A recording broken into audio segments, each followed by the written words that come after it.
how to fix Instagram music not working. Hey everyone, welcome back to the channel. If you are new here, don't forget to hit the subscribe button and turn on the notification bell to not miss any updates. So sometimes Instagram music does not work while you're using the professional mode and have a business account. So I'll show you how to switch it. For that, go to your Instagram app and then go to your profile on the bottom right corner and then go to professional dashboard option.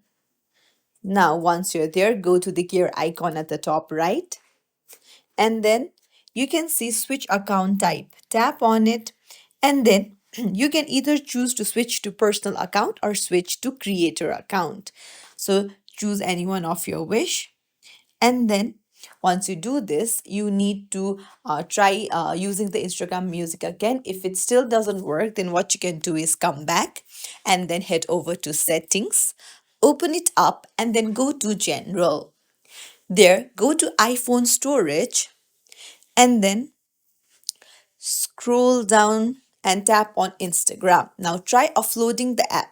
So offloading Instagram will delete the app but keep its documents and data. So when you reinstall the app again, it will update to the latest version and solve any errors and glitches. So I hope one of the solution helps you out. If you found this tutorial helpful, don't forget to like and subscribe to our channel for more tips and tricks. Thank you for watching.